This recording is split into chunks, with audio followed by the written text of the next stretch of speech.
नमस्ते friends, आज आपण आषाढ special Malvani वडे बनवतोय। या मालवणी वड्यांना बऱ्याच भागामध्ये कोंबडी वडे असेही म्हणतात। हे वडे बनवण्यासाठी कोणत्याही प्रकारची भाजणी वगैरे बनवण्याची आवश्यकता नाहीये, कारण बऱ्याच वेळेला काय होतं ना की बऱ्याच माझ्या गृहिणींना किंवा मैत्रिणींना वेळ मिळत नाही भाजणी बनवण्यासाठी। तर त्यासाठी ना आज आपण अगदी सोप्या पद्धतीने इन्स्टंट असे हे मालवणी वडे अगदी सोप्या पद्धतीने कसे बनवता येतील ते पाहणार आहोत। अगदीच टम्म फुगतात आणि मऊ लुसलुशीत असे हे मालवणी वडे बनून तयार होतात। चवीला तर अप्रतिमच लागतात। रंग तर तुम्ही पाहू शकताय काय मस्त असं आलेला आहे। तुम्हाला जर का माझ्या सर्वच रेसिपीज आवडत असतील तर चॅनेलला जरूर सबस्क्राइब करा, म्हणजे अशा छान छान रेसिपीज तुम्हाला पाहताही येतील आणि बनवताही येतील। चला तर मग फ्रेंड्स, पटकन वेळ न घालवता मऊ लुसलुशीत आणि अगदी चविष्ट अशा मालवणी वडे रेसिपीला सुरुवात करूयात। मालवणी वडे म्हणजेच कोंबडी वडे बनवण्यासाठी इथे आपल्याला तांदळाचे पीठ लागणार आहे। आता हे तांदळाचे पीठ मी घरीच तयार केलेले आहे। रेशनचे तांदूळ घरी आणल्यानंतर स्वच्छ धुवून ते फॅन खाली सुकवायचे आणि त्यानंतर गिरणीमधून दळून आणायचे। अशा पद्धतीने आपण घरी देखील हे पीठ तयार करू शकतो किंवा रेडीमेड सुद्धा तुम्ही बाजारातून विकत आणू शकता। त्यानंतर इथे 1 वाटी गव्हाचे पीठ घालायचं आहे, अर्धी वाटी बेसन पीठ घ्यायचं आहे आणि त्याच वाटीने आपल्याला मोजून अर्धी वाटी इथे बारीक रवा घालायचा आहे। सगळं साहित्य एकाच वाटीने किंवा भांड्याने मोजायचं आहे।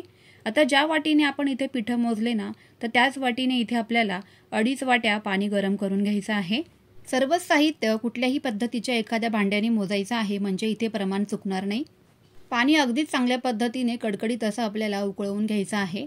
तोपर्यंत आपण इथे या मालवणी वड्यांसाठीचा अगदी मस्त असा मसाला घरीच तयार करून घेऊयात। अगदी रेडीमेड मसाला आणण्याची आवश्यकता नाहीये। तर इथे मी मेथीदाणे घेतलेले आहेत 1 चमचा, त्यानंतर 2 चमचे आपल्याला धने घ्यायचे आहेत अख्खे, आणि त्यानंतर इथे आपल्याला 2 चमचे बडीशेप घ्यायचे आहे। हा अगदी खास मसाला आहे बरं का मालवणी वडे बनवण्यासाठीचा।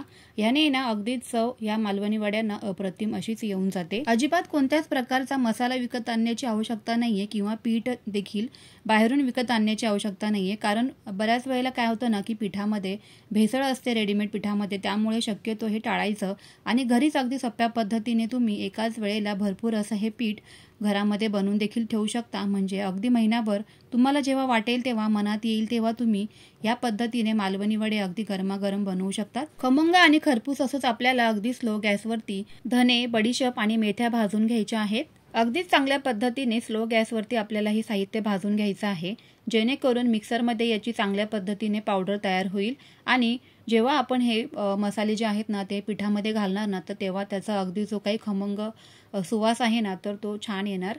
त्यामुळे इथे ही प्रोसेस अगदी स्लो गॅसवर आपल्याला करून घ्यायची आहे। तुम्ही जर का जास्तीचं हे पीठ बनवणार असाल किंवा बनवून ठेवणार असाल ना तर असे हे मसाले भाजून घेतल्यामुळे पीठ अजिबात खराब वगैरे होत नाही। 1 ते 2 महिने असंच हे पीठ राहतं। आता इथे आपल्याला या पाण्यामध्ये मीठ सुद्धा घालून घ्यायचं आहे। त्यानंतर मसाले थंड झाल्यानंतर आपल्याला मिक्सरमध्ये याची बारीक पावडर तयार करून घ्यायची आहे। पाण्याला सुद्धा मीठ घातल्यानंतर अगदी चांगल्या पद्धतीने उकळी आलेली आहे। आता आपल्याला हे पाणी आणि मसाले या पिठामध्ये ऍड करून घ्यायचे आहे। अगदीच बारीक फॉर्ममध्ये तुम्ही पाहू शकताय आपले हे मसाले इथे बनवून तयार झालेले आहेत। याचा जो काही खमंग सुवास सुटलेला आहे ना तुम्हाला काय सांगू। चमच्याने सर्वच मसाले पिठामध्ये मिक्स करून घेऊयात, म्हणजे पाणी घातल्यानंतर सेपरेट ह्याच्या गाठी किंवा गुठळ्या बनणार नाहीत।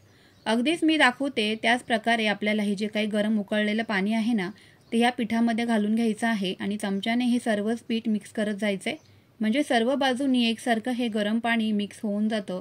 असं कडकडीत गरम पाणी घातल्यामुळे पीठही खूप छान फुलतं। पिठाची उकड वगैरे काढण्याची आवश्यकताही लागत नाही। त्यामुळेच आहे ना सांगितल्याप्रमाणे अगदीच उकळतं कडकडीत पाणी आपल्याला या पिठामध्ये घालून घ्यायचंय।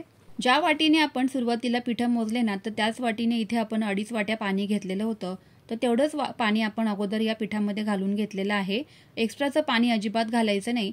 सर्वच पाणी या पिठामध्ये चमच्याने छान मिक्स करून घेऊयात। चमच्याने अगदी चांगल्या प्रकारे आपल्याला हे पीठ मिक्स करून घ्यायचं आहे, म्हणजे सर्वच पीठ एकसारखं छान फुललं देखील जाईल।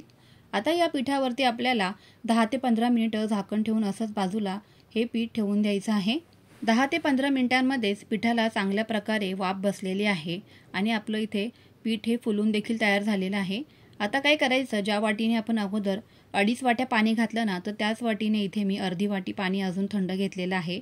हातांना सहन होईल त्या प्रकारे आपल्याला हे पीठ मळून घ्यायचं आहे। अगदीच चांगल्या पद्धतीने हे पीठ मळून घ्यायचं, म्हणजे आपल्या ज्या काही पुऱ्या आहेत किंवा वडे आहेत ना, ते अगदी मऊ लुसलुशीत असेच बनवून तयार होईल। पिठामध्ये जर का काही गाठी गुठळ्या राहिल्या असतील तर त्या मोडून घ्यायच्या आहेत आणि अगदीच मऊसूत आपल्याला इथे हे पीठ तयार करून घ्यायचं आहे। सुरुवातीपासून मला इथे पीठ मळून घेण्यासाठी टोटल 3 वाट्या लागलेल्या आहेत पाण्याच्या। त्यामुळे खूप जास्त हे पीठ सैलसरही भिजवायचं नाही आणि खूप जास्त घट्टसरही भिजवायचं नाही।